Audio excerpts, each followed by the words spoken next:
Infidelity, as I often say, is a really insidious thing for reasons that you may not think of right away. Infidelity makes you call into question three main things. One is the present status of your relationship. What does this mean for us? Are we still a couple? Are you still in love with me? Do I still love you? And then it calls into question your future. What does this mean for us? For our kids? For our family? What will people think of me? Will people think I'm less of a man because my spouse cheated on me? What does life look like for me going forward? Does this mean that we get divorced? Do I want to divorce? And then the worst part of all that nobody thinks about is it calls into question your past. That's right, the past. The thing that is etched in stone. You know what happened yesterday. You know what happened last month and last year. You were there. You remember, right? Well, with something like infidelity, suddenly you call into question everything. Oh yeah, that explains that one weird moment, which I thought this was going on, but actually, oh my gosh, that other thing was going on. Oof. Oh man, that's why my friend was acting weird towards me that day. They knew. For some folks, you go down such a deep rabbit hole of rediscovering what actually happened in the past, unbeknownst to you, that for some people it causes you to kind of question your sanity. It's a real mind F for many of us. And for some of us, like this poor guy who reached out to me here recently, it is potentially a dramatic setback in your overall life path. And you do not know what to do. Like this poor gentleman that reached out for help, and he says, I just found out after 15 years of marriage that my wife had cheated on me. I had the suspicion back when it happened, but I didn't have the proof. I did not want to look like crazy, controlling, jealous guy, he says, so I let it go. Let's come back to that one later. Years later, her best friend, Mary, and her significant other, John, told me that I was right about my suspicion. At that point, though, I was already 6 years into marriage. I initially didn't want to know, but I asked how they knew. They were in the same room, on the same couch. Mary and John were having intercourse,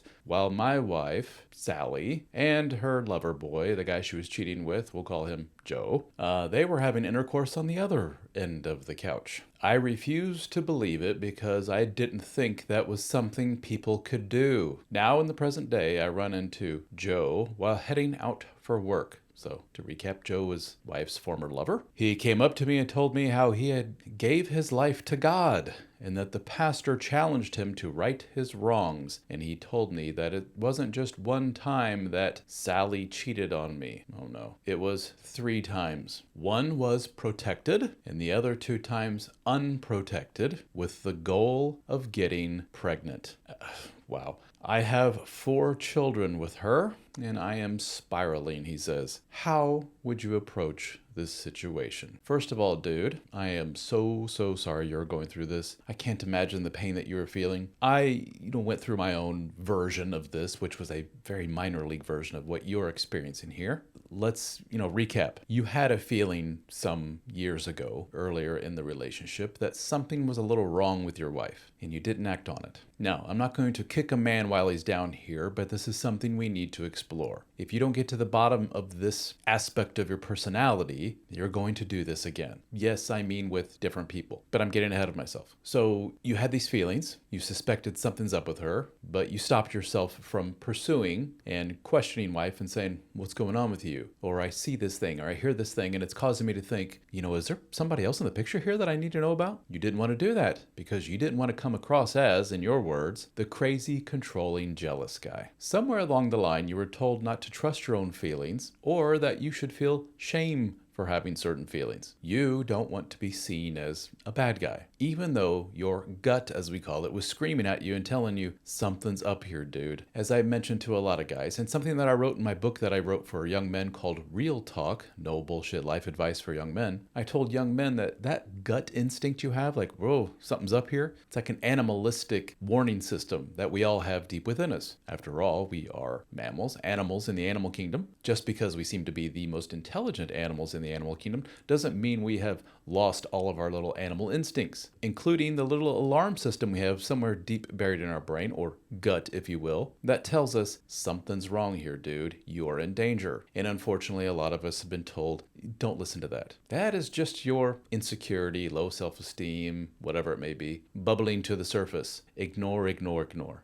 And people that involve themselves in a lot of not so good behavior, like your wife, for example, take advantage of that shame. And I bet if you were to look back, she probably over the past so many years of your relationship was very open about shaming you and using your feelings against you. And she took advantage of you. Basically, for any of you guys out there that are kind of going through the same thing and be like, there's something going on here and I'm not quite sure and I just feel uneasy and yes, insecure, which means not safe about something within the relationship right now. And it's something I really want to bring to my spouse or girlfriend or whatever it may be, but I feel weird about doing it. Number one, if she is up to no good, she has nothing to hide and she would just say, oh, no, dear, you're wrong. Here's my phone, computer, ask me any questions. I'll be completely open with you. I can see why you may think this is weird, but let me explain. Instead of saying, whoa, dude, you're insecure, this is misogynistic of you, insert shaming tactic here. And then what often coincides with this is they don't explain away anything, do they? They don't have any real alibi or explanation for some of that weird behavior. They just turn it and point it back at you. People that are secure within themselves and in their relationship had very real boundaries. They know what they will and will not put up with. And they say, I don't like this kind of behavior from you. Let's talk it out. And they don't drop it until they get a good explanation. They're the type that sits there stone-faced and listens to you and says, I hear you, but you're not answering the question. This is what I want the answer to. And if you don't get a satisfactory answer, or you feel like the person is gaslighting you, or flat out lying to you, you're not afraid to turn around and walk the other way and leave said relationship. That's where a lot of people hesitate. Because a lot of people, and I bet you, Mr. Guy who wrote in here,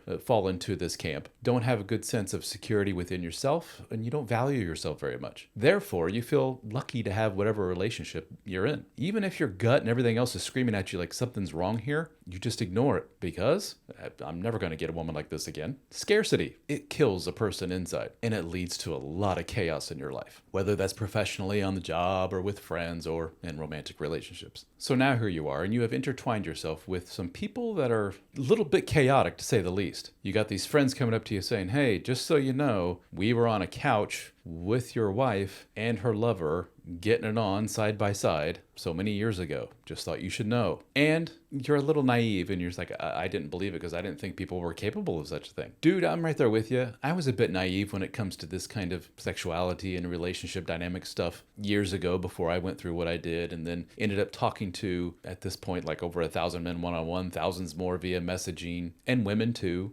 And professionals, psychologists, sexologists, what have you. And you realize that human sexuality is a lot more varied, a lot more complex. And if you're a bit naive about the whole thing and you kind of see behind the curtain, so to speak, it's a major eye-opener what a lot of people are capable of. Infidelity falls in that camp. Poly stuff, swinging stuff, a lot more common than the average Joe thinks. And it sounds like your wife was kind of part of that, along with her friends. And this is, again, a major mind F, because this calls into question your past. And you realize that there was this community of people that all kind of knew some stuff about you and your relationship that you didn't know. They were all in it together and keeping this secret. That really, really sucks. You need to surround yourself with better people, dude. Now, I guess kudos to them for coming to you saying, we can't hold this information back anymore. Look what we know about your wife. And then your wife's own past lover comes out of the woodwork and says, found Jesus or whatever, and listen what I did. So all these people are like hitting the alarm bells saying, dude, wake up. There's something really bad you need to know about your wife. And you didn't come out and say it here, but the insinuation is now you are questioning the paternity of your children, which is completely understandable. The fact that your wife was with her lover and said that she was with him for the express purpose of getting pregnant, oof. You're going to have a lot of men. And by the way, I posted your story on my Facebook page for the Dad Starting Over account. And the majority of comments that came back from men, the first thing they said was, get a DNA test of the kids. But here's the thing.